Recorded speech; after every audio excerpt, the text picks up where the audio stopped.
Page setup controls the appearance of the printed document. Page setup options apply to individual sheets within a workbook. When we are working with a group of selected sheets, any changes we make in the Page Setup dialog box will apply only to the selected sheets that are of the same type as the active sheet. Click the Setup button.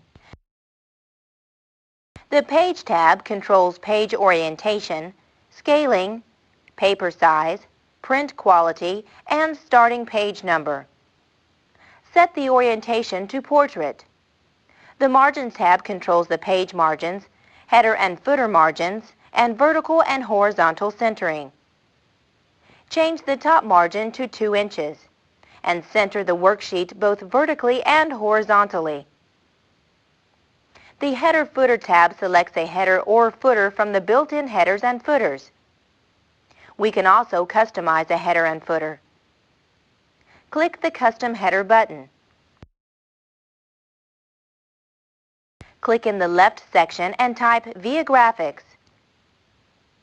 Drag across Viagrafix and click the capital A button. Select the wide Latin font, change the font to 14, and choose double underline. Click OK.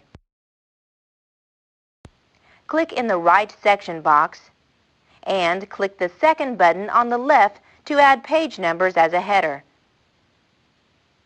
Press the space bar and type the word OF and press the third button from the left.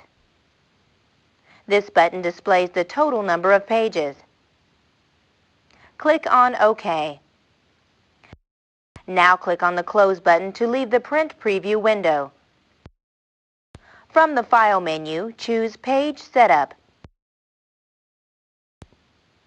The Sheet tab controls the print area, print titles, page order, black and white printing, draft quality, and printing cell notes, cell grid lines, and row and column headings. The Sheet tab is displayed if the active sheet is a worksheet or macro sheet. And then click in the Print Area box. Click the Collapse dialog button to the right of the box and drag through cells A1 to F11. Click the Expand dialog button to return the dialog box to regular size. Then click OK.